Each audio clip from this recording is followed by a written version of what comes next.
all of that could have been happening in an environment where there was inflation or deflation. It Mhm. wouldn't have made a fucking hint of a difference. Okay, wouldn't have mattered at all. Okay, Exactly. so if you're buying what's cheap and selling what's expensive, to a large degree, whether you have a monetary inflation, deflation, it can easily overwhelm that. And that's the lesson that Anthony Bolton learned. So while we have that view as a broad macro view, it's not like we take that view and say, okay, what do we buy as a consequence? We basically look at what's cheap and undervalued, and then we look at the supply-demand dynamics. We want as much downside risk taken care of as possible. Makes a ton of sense, man. Yeah. Okay. Let's get into the next one here. All right. Thanks, Tony. All right. This one comes from Mary. First, thank you for being my investment psychoanalyst, pluralists. I guess I'm included. That's awesome. Better than value. Secondly, I'm wondering if you don't mind going over your insurance/hedging strategy. I recall you mentioning shorting SPY 3% of the portfolio. Could you expound on that? Leaps, perhaps? Any strikes that meet your criteria? Several strikes, several dates, QQQ as well.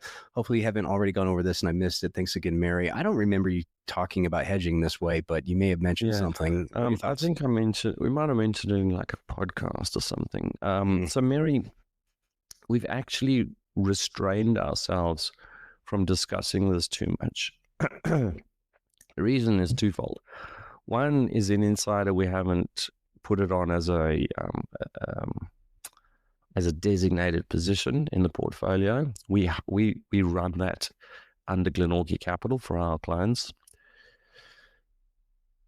The reason that we've not divulged it, or it's not like we're trying to hide it, but the reason we haven't gone over it and pushed it as a main thing is that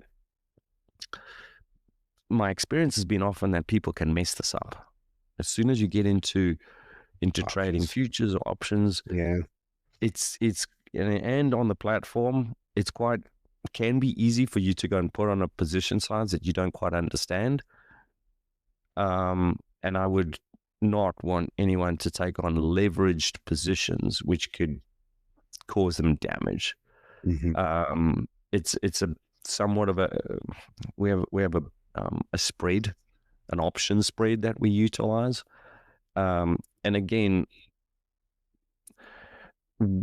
we've got such a diverse number of clients, from multi-billion-dollar asset managers through to kids out of uni trying to learn stuff, right? And so the asset manager, I could talk about the strategy, he'll understand it.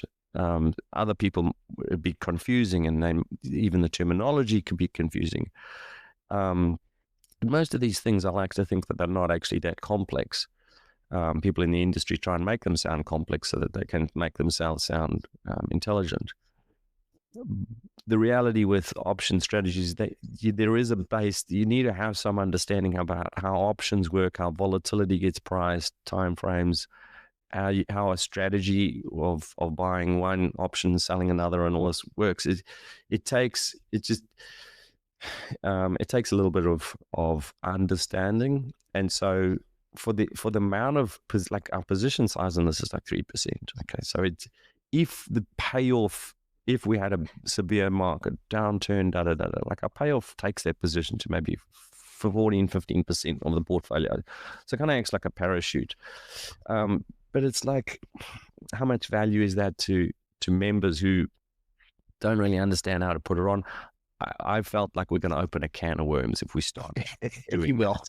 Yes, and we will, because I've done it in the past, and it does open a can of worms.